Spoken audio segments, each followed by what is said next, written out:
அனைவருக்கும் வணக்கம். நான் தான் உங்கள் கவிதா விஜயன் பேசுறேன். என்னுடைய போட்காஸ்ட்டுக்கு, கவிஸ் போட்காஸ்ட்டுக்கு உங்கள் அனைவரையும் வரவேற்கிறேன். உங்கள் அனைவருடைய அன்புக்கும், ஆதரவுக்கும் என் மனமார்ந்த நன்றிகள்.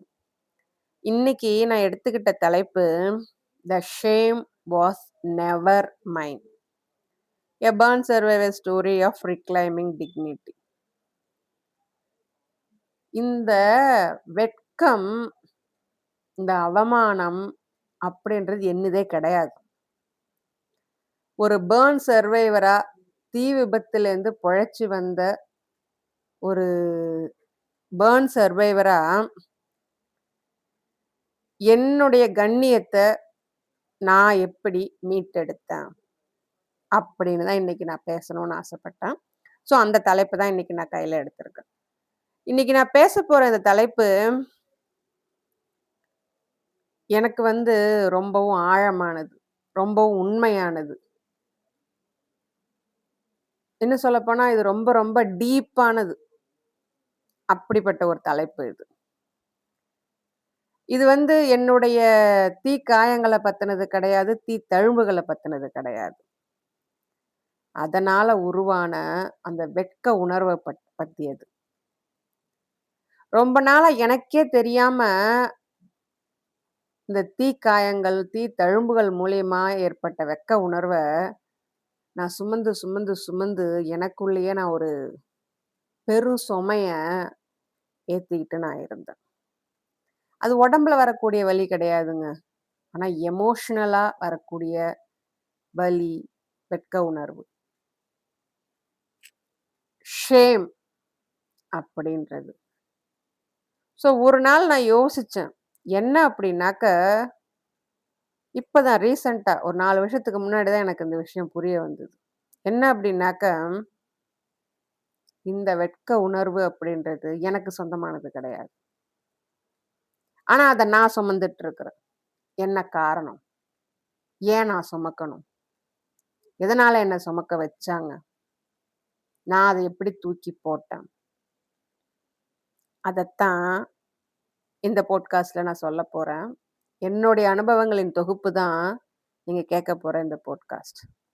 ஒருவேளை உங்கள யாராவது ஜட்ஜ் பண்ணாலோ, குற்றம் சொன்னாலோ, இல்ல பொது இடங்கள்ல முறைச்சு பார்த்தாலோ, இல்ல உங்களுடைய வலிகளுக்கு அவங்களா ஏதாவது ஒரு லேபிள் குத்துனாலோ, அதனால நீங்க பாதிக்கப்பட்டு இருந்தீங்க அப்படின்னா, இந்த எபிசோட் உங்களுக்கானது தான்.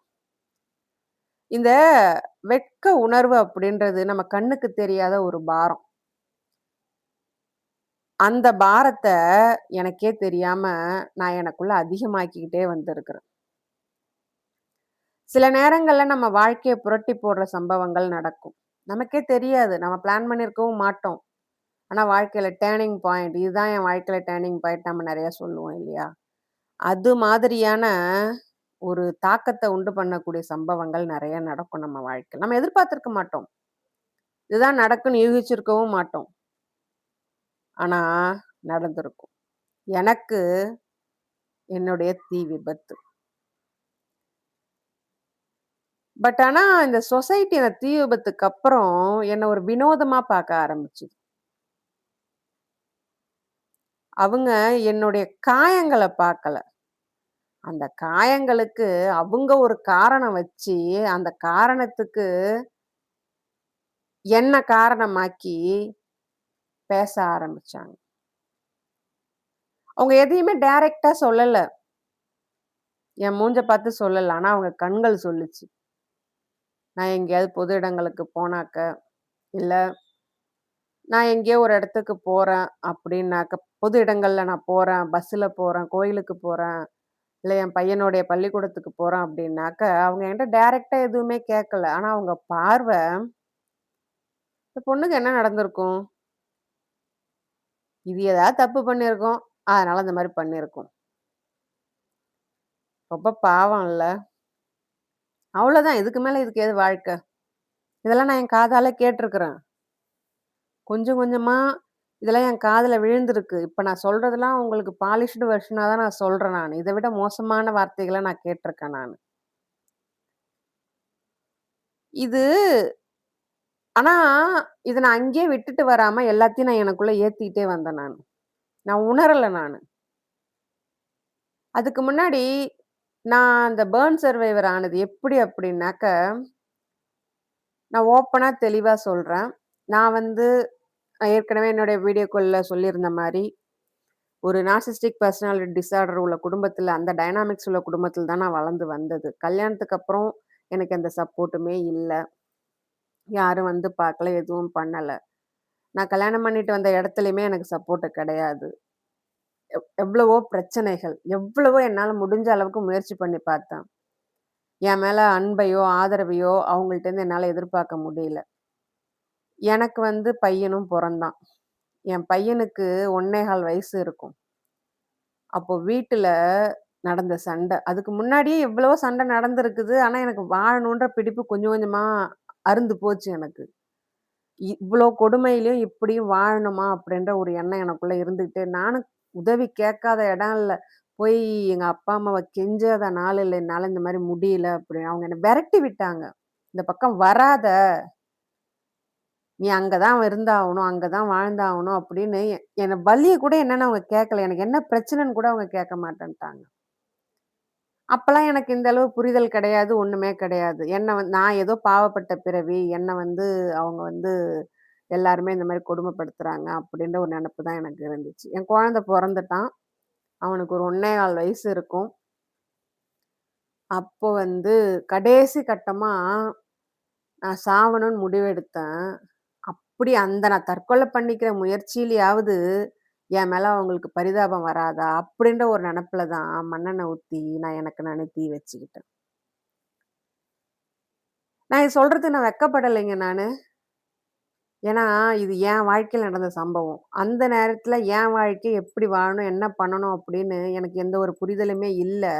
அந்த நேரத்துல எது எனக்கு சரின்னு பட்டுதோ, அத நான் செஞ்சேன். அது தப்போ, ரைட்டோ அத பத்தி விமர்சிக்கிற உரிமை மத்தவங்களுக்கு கிடையாது. ஆனா, நான் அத வெட்கமா நெனைக்கல நானு. ஆனா காப்பாத்திட்டாங்க.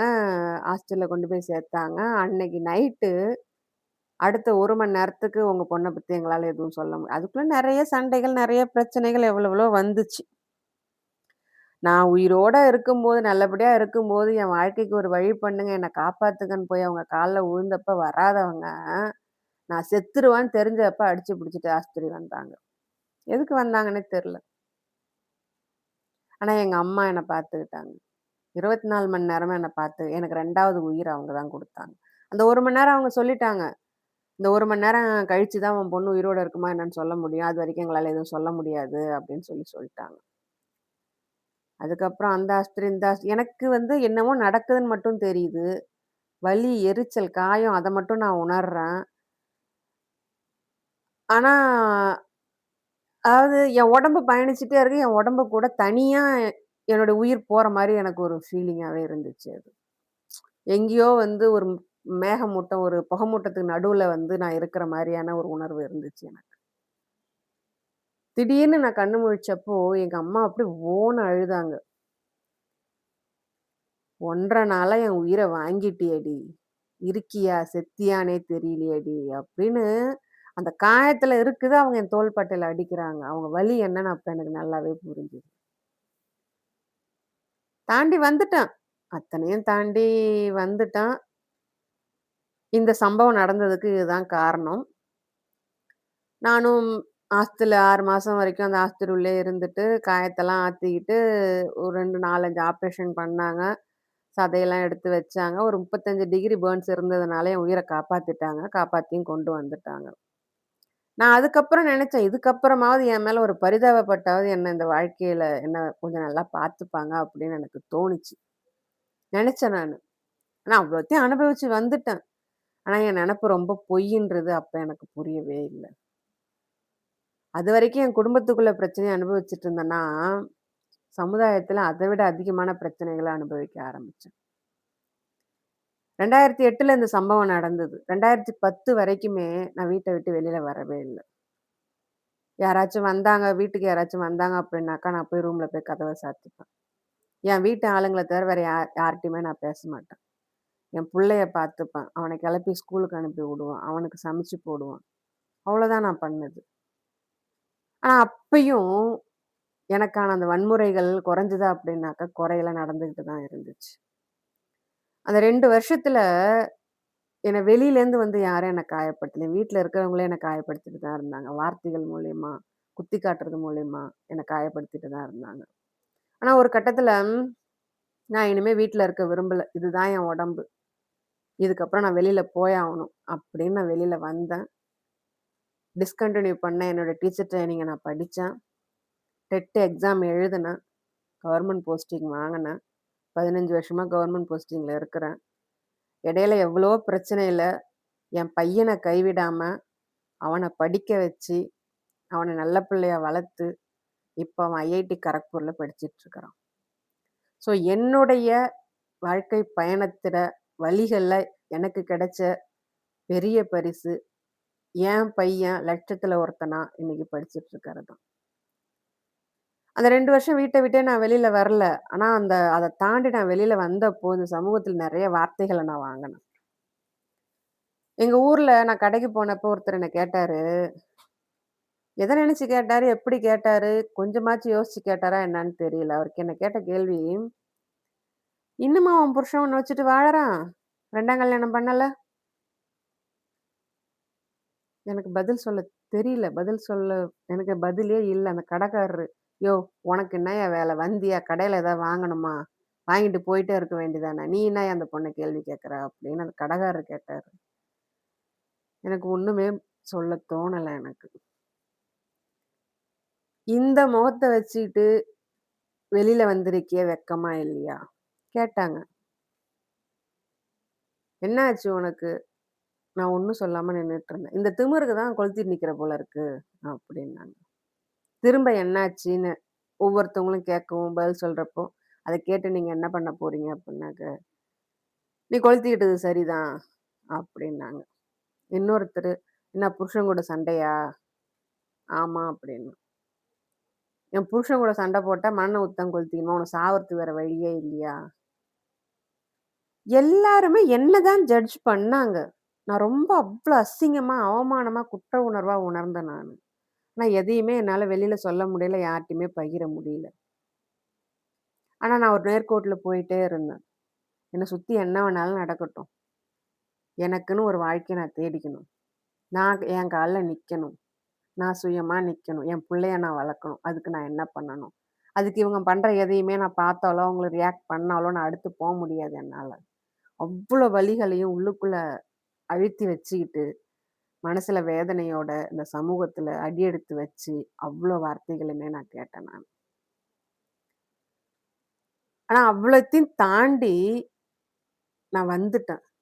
அப்பலாம் எனக்கு புரியல. அவங்க கேட்கிற கேள்வியோட அர்த்தம் என்னன்னு எனக்கு புரியல. நான் நெனச்சேன், என்கிட்ட தான் தப்பு இருக்குது. அந்த அவமானம் என்கிட்ட தான் இருக்குது. என் உடம்புல தான் இருக்குது. என் தீ காயத்துல தான் இருக்குது. என் தீ தழும்புகள்ல தான் இருக்கு. அப்படின்னு நெனச்சுக்கிட்டு, அந்த குற்ற உணர்வ எனக்குள்ளே நான் சுமந்துகிட்டு, அதுதான் என் தலைவிதி போல இருக்கு. அதுதான் என் வாழ்க்கை போல இருக்கு அப்படின்ட்டு, நான் வாழ்ந்து வந்துட்டே இருந்தேன் நானு. உடம்பளவுல இருந்த வலி கூட எனக்கு சரியா போயிடுச்சு. ஆனா, இந்த சமூகம் எனக்கு குடுத்த வலி, மனதளவுல என்ன குத்தி, குத்தி நான் உயிரோட வந்தாலும், என்ன வந்து ஒரு ஊனமுற்றவளாவே மாத்துருச்சு. இதுக்கிடையில எனக்கு வந்து ஊனமுற்றவர் உதவித்தொகை வந்து எழுதி குடுங்க அப்படின்னு சொல்லி கட்டாயப்படுத்துனாங்க. ஆனா, நான் என்னால முடியாதுன்ட்டேன். ஏன் அப்படின்னாக்கா, நான் அந்த போஸ்டிங்ல அந்த கேட்டகரில நான் போயிருந்தேன் அப்படின்னாக்கா, எனக்கு எப்பவோ வேலை கிடைச்சிருந்திருக்கும்.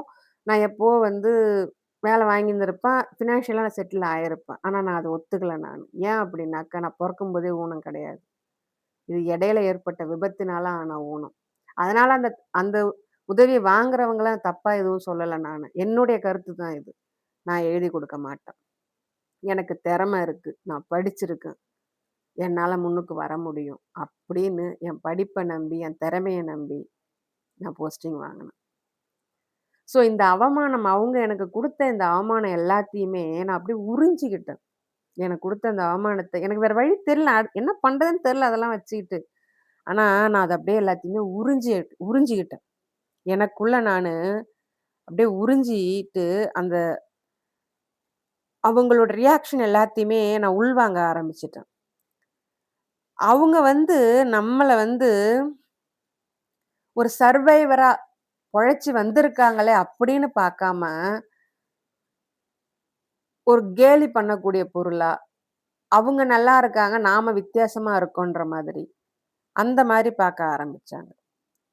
என்ன ஒரு டேமேஜ்டு பொருள பார்க்குற மாரி பார்க்க ஆரம்பிச்சாங்க. அந்த இடத்துல தான் அந்த வெட்க உணர்வு, அந்த ஷேம் அப்படின்றது எனக்குள்ள அதிகமாச்சு. இந்த வெட்க உணர்வு அப்படின்றது ஒரு வலி கிடையாதுங்க. அது உண்மையிலே என்ன தெரியுமா? நமக்குள்ள குடுக்கப்படுற தப்பான நம்பிக்கை. நம்ம நெனச்சுட்டு இருக்கோம். இது ஒரு வலி அப்படின்னு நம்ம நெனச்சுட்டு இருக்கோம்.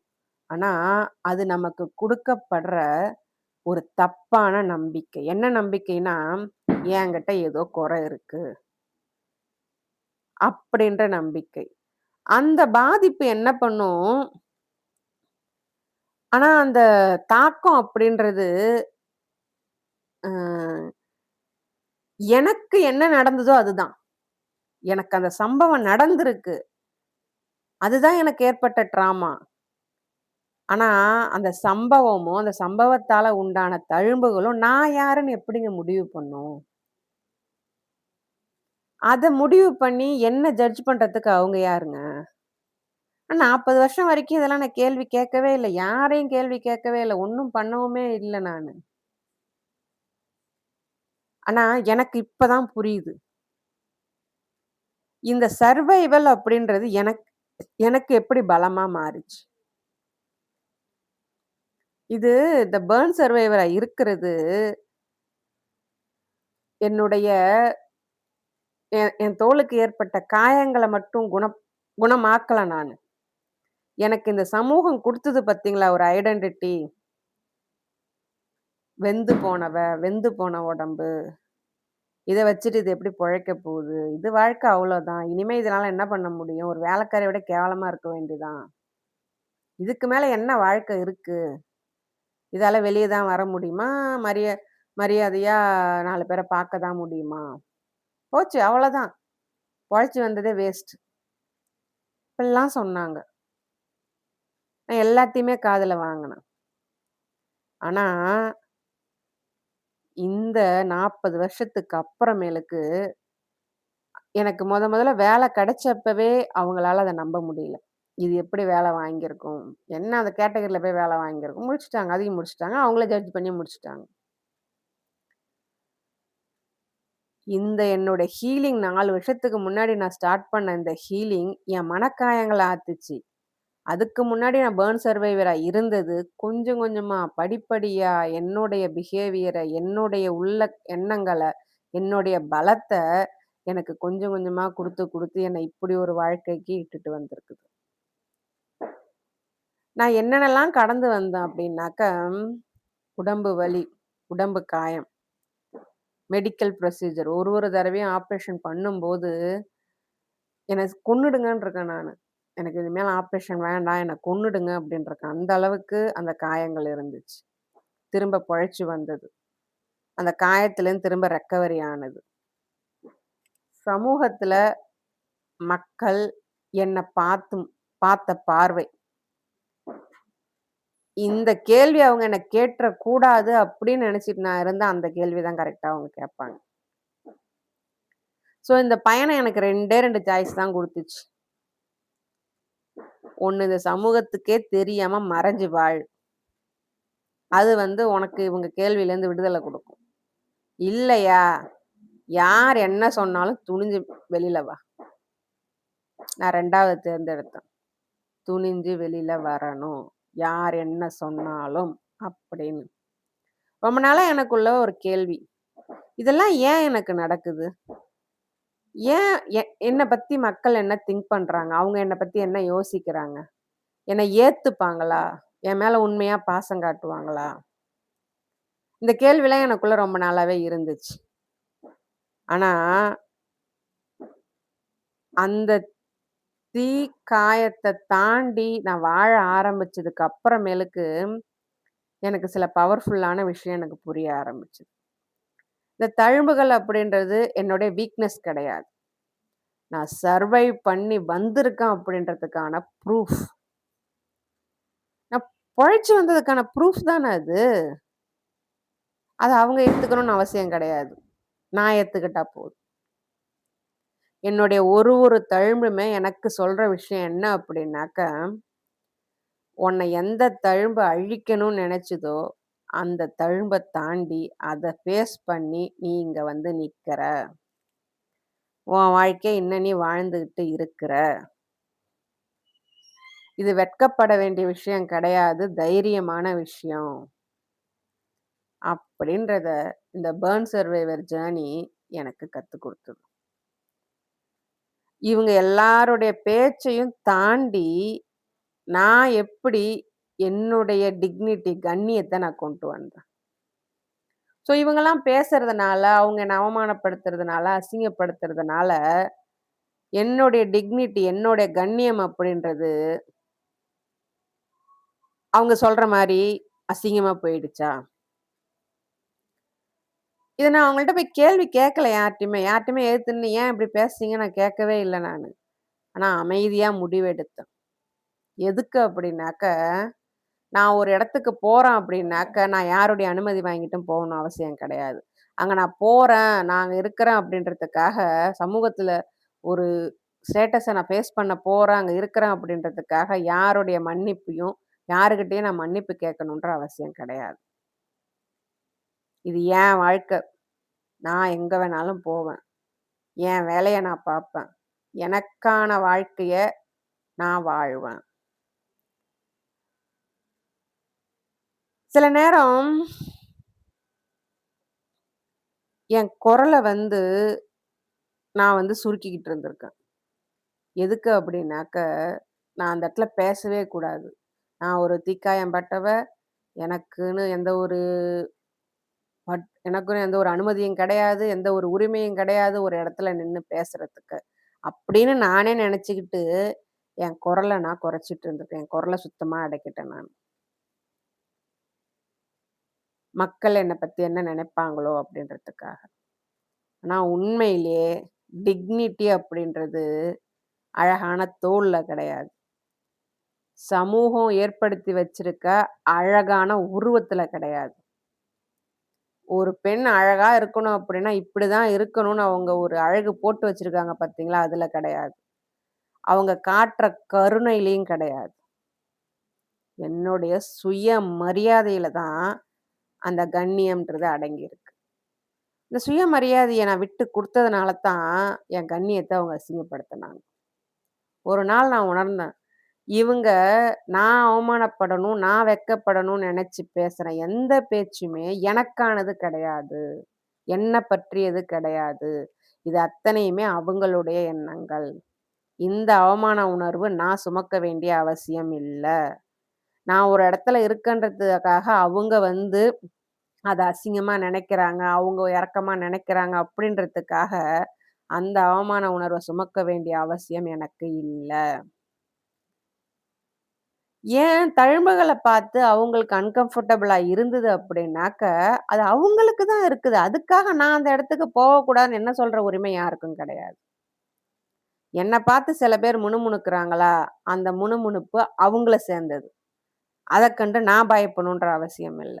என்ன பார்த்து சிலர் ஜட்ஜ் பண்றாங்களா, இது வந்து இப்படி இருந்திருக்கும், இப்படி இருந்திருக்கும். அதனால இது இந்த மாரி பண்ணியிருக்கும். அந்த ஜட்ஜ்மென்ட்க்கு நான் பொறுப்பாக முடியாது. அது அவங்களுடைய ஜட்ஜ்மென்ட்.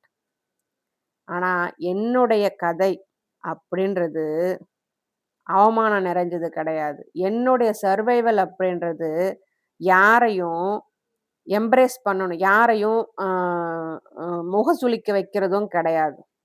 என்னுடைய உயிர் வாழ்தல் அப்படின்றது நான் யாருக்காகவும் மறைச்சுக்க வேண்டிய அவசியமும் கிடையாது. அவங்கவங்க எடுக்கிற முடிவுகளுக்கு அவங்கவங்க பொறுப்பு. அவங்கவங்க பேசுற வார்த்தைகளுக்கு அவங்கவங்க பொறுப்பு. அவங்கவங்க ஜட்ஜ்மென்ட்க்கு அவங்கவங்க பொறுப்பு. அதுக்கு நான் எந்த வகையிலும் காரணமாக முடியாது. அப்படி இருக்கும்போது, அவங்க குடுக்குற அவமானத்தையும், வெட்கத்தையும் நான் ஏன் சுமக்கணும்? தூக்கி போட்டேன். நான் என்ன மாதிரி இருக்கக்கூடிய சர்வைவர் எல்லாருக்குமே சர்வைவர்னா பர்ன் சர்வைவர மட்டும் சொல்லல நானு. நீங்க வந்து அ மெ டிசபிலிட்டி பெர்சனா இருக்கலாம். இல்ல இன்னும் எப்படிப்பட்டவங்களா வேணாலும் இருக்கலாம். ஒரு தீக்காயம் பட்டவங்க பர்ன் சர்வைவரா இருக்கலாம். இல்ல உடம்புல ஏதோ குறை உள்ளவங்களா இருக்கலாம். எமோஷனலா அப்யூஸ் ஆயிருக்கலாம். ஒரு டிவோர்ஸ் ஆனவங்களா இருக்கலாம். இல்ல டாக்ஸிக் ரிலேஷன்ஷிப்ல இருக்கவங்களா இருக்கலாம். இல்ல சின்ன வயசுல காயம் மனக்காயங்கள் ஏற்பட்டு அதுலேருந்து வெளிவரக்கூடிய ஒரு சர்வைவராவும் நீங்க இருக்கலாம். யாரா வேணாலும் இருக்கலாம். உங்களுக்கு என்னுடைய மெசேஜ் இதுதான். கவனமா கேளுங்க. உங்க வலி உங்கள குறைச்சு மதிப்பிடுறதுக்கான ப்ரூஃப் கிடையாது.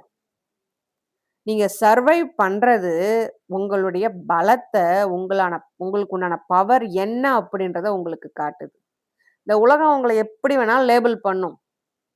ஆனா, உங்க ஐடென்டிட்டிய நீங்க தான் முடிவு பண்ணணும். எனக்கு என்ன நடந்ததோ, அது நான் கிடையாது. நான் அதுக்கப்புறம் என்னவா மாறனனோ, அதுதான் நான். அந்த வெர்ஷன் எப்படிப்பட்டதுன்னா, ரொம்ப ஸ்ட்ராங்கானது. யாராலயும் உடைக்க முடியாது. ரொம்பவும் விழிப்புணர்வு நிறைஞ்சது. ரொம்பவும் உறுதியானது. அதே சமயம் ரொம்பவும் இலகுவான மனசு கொண்ட, அன்ப காட்டுற, ஒரு கருணைய காட்டுற ஒரு உள்ளமாவும் நான் இருந்தேன். என்ன ஒருத்தவங்க அசிங்கப்படுத்துறாங்க அப்படின்றதுக்காக அவங்கள நான் அசிங்கப்படுத்துனது கிடையாது. வலி பட்டுருக்கேன். எனக்கு வலிச்சிருக்கு. ஆனா அவங்கள அசிங்கப்படுத்தணும்னு நான் நெனச்சது கிடையாது. இப்பவும் சொல்றேன். என்னுடைய தழும்புகள, என்னுடைய ஐடென்டிட்டியா நீங்க எடுத்துக்கிட்டீங்க அப்படின்னா, அதுக்கு நான் பொறுப்பு கிடையாது. என்னுடைய தழும்புகள் உங்களுக்கு முகசுளிப்ப குடுத்தது அப்படின்னா, அதுக்கு நான் பொறுப்பு கிடையாது. இது அத்தனைக்கும் காரணம் நீங்க தான். உங்களுடைய எண்ணங்கள் தான். ஆனா நான் கிடையாது. நான் என்னுடைய தழும்புகள வச்சு, என்னுடைய ஐடென்டிட்டிய நான் ஃப்ரேம் பண்ண மாட்டேன். இப்ப நான் என்னவா வாழ்ந்துட்டு இருக்கிறேனோ, அதுதான் என்னுடைய ஐடென்டிட்டி. தைரியமா சொல்லுங்க. பர்ன் சர்வைவர்ன்னு யாராவது முகம் சுளிச்சாங்கன்னா, மூஞ்சில அடிச்ச மாரி பேசுங்க. தப்பே கிடையாது. நான் பேசியிருக்கிறேன் நானு. நெறைய பேர்ட்ட என்ன பர்ன் சர்வைவர் பத்தி "என்ன தீக்குள்ள விழுந்துட்டியா? என்ன மண்ண ஊத்தி கொளுத்திட்டியா?" அப்படியே பச்சையா ஓப்பனா பஸ்ஸுல ஏன்னா நான் பஸ்ஸுல நெறைய பயணம் செய்றதுனால, பஸ்ஸுல நெறைய பேர் என்ன இந்த கேள்வி கேட்டுருக்காங்க. இதுல இன்னொரு கொடுமை என்ன அப்படின்னாக்கா, படிக்காதவங்கள விட படிச்சவங்க தான் இந்த மாரி அசிங்கப்படுத்துனாங்க. "உனக்கு அறிவு இல்லையா? இப்படி ஏன் பண்ணிக்கிட்ட? உன்ன நீயே" ஏங்க இதெல்லாம் முடிஞ்சு போச்சுங்க. யாராவது ஒருத்தராவது, "ஓ! இப்ப நல்லா இருக்கியா?" அப்படின்னு சொல்லுவாங்கன்னு எதிர்பார்த்தா ஒருத்தருமே சொல்லல. அப்புறம் என்ன பண்ணேன், நான் என் பதில மாத்துனேன். எப்படி அப்படின்னாக்க, அவங்க கேட்க கேள்விக்கு ஆமா, இதுதான் நடந்தது அப்படின்னு சொல்றத விட, அது என் பாஸ்ட். அத பத்தி நான் பேசுறதில்ல. அது யாரா இருந்தாலுமே சரி. நான் அப்படி சொன்னாக்க, அவங்களுடைய பதில் மாறுச்சு. "ஏம்மா பழசெல்லாம் நெனச்சுக்கிட்டு, இப்ப தான் நல்லா இருக்க போல இருக்கே." அப்படின்னு இப்ப தான் அவங்களுடைய பதில் மாறுது. ஸோ, என்ன பாக்குற கண்ணோட்டத்த நான் மாத்துனதுக்கு அப்புறமேலுக்கு தான், என்ன சுத்தி உள்ளவங்க என்ன பாக்குற கண்ணோட்டத்த மாத்துனாங்க. இன்னைக்கு நான் ஒரு விக்டிமா பேசல. அந்த விக்டிம் ஆனதுக்கு நான் வருத்தமும் படல. நான் பர்ன் சர்வைவர் ஆனதுக்கு நான் வருத்தப்பட்டதே கிடையாது.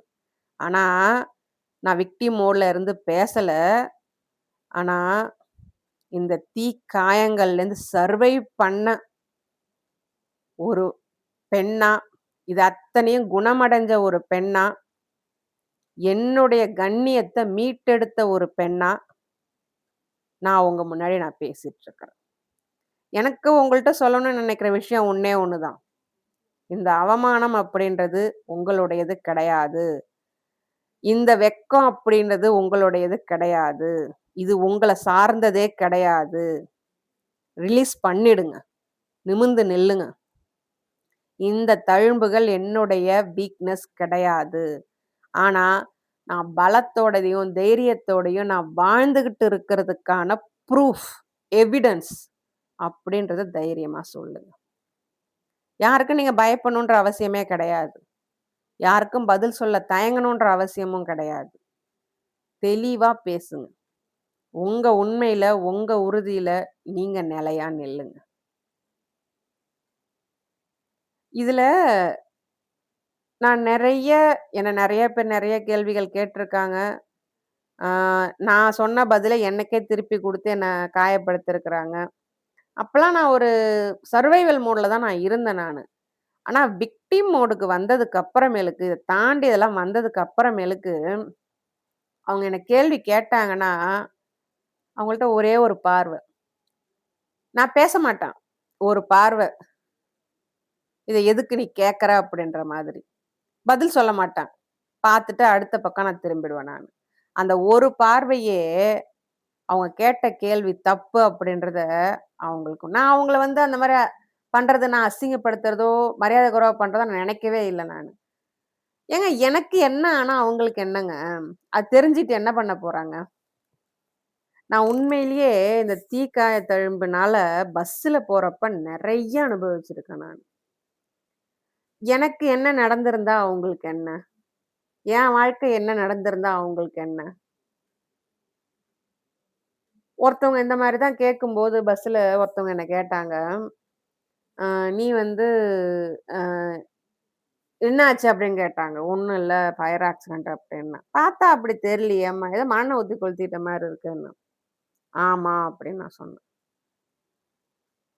"நீலாம் என்ன ஜென்மம் நீலாம்? மண்ணெண்ண ஊத்தி கொளுத்திற அளவுக்கு உனக்கு என்ன வந்தது?" அப்படின்னு கேட்டாங்க. "ஏங்க இத நீங்க ஏங்க கேட்கறீங்க? இத நீங்க கேட்டு என்னங்க பண்ண போறீங்க?" அப்படின்னு நான் திரும்ப கேட்டேன் நானு. "எனக்கு என்ன நடந்ததுன்னு தெரிஞ்சுக்கிட்டு நீங்க என்னங்க பண்ண போறீங்க?" அப்படின்னு.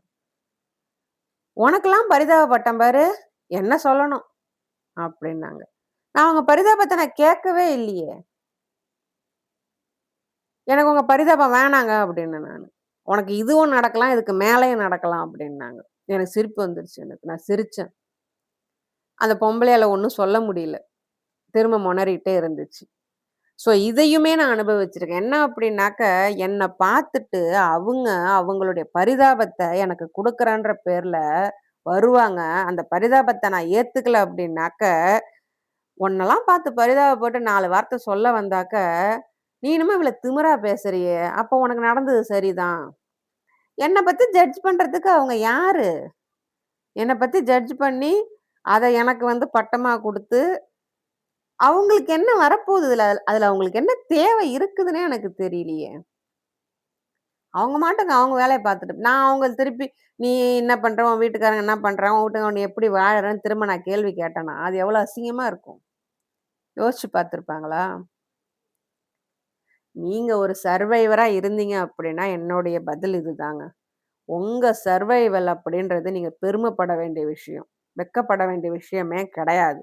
மத்தவங்க என்ன சொன்னாலும் அந்த வார்த்தைகளுக்கு அவங்க தான் பொறுப்பே ஒழிய, அவங்க குடுக்குற அவமானத்துக்கும், வெட்க உணர்வும் நாம சுமக்க வேண்டிய அவசியம் கிடையவே கிடையாது. நீங்க யாரா இருந்தாலும் உங்க சர்வைவல் நெனச்சு நீங்க பெருமைப்படுங்க. இத கேட்டுட்டு இருக்க அத்தன பொதுமக்களுக்கும் நான் வைக்கிற கோரிக்கை ஒண்ணே ஒண்ணு தான்.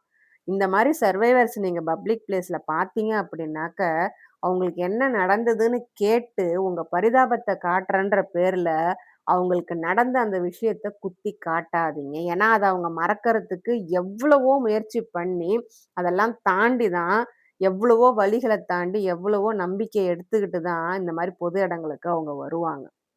அது பர்ன் சர்வைவர் மட்டும் கிடையாது. நான் எல்லாருக்குமே தான் நான் சொல்றேன் நானு.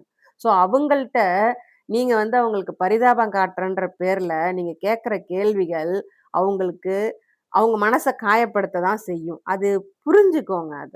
உங்களுடைய கியூரியாசிட்டி தப்பு கிடையாது. பட் ஆனா அத கேட்கிற விதம்னு ஒண்ணு இருக்கு இல்லைங்களா?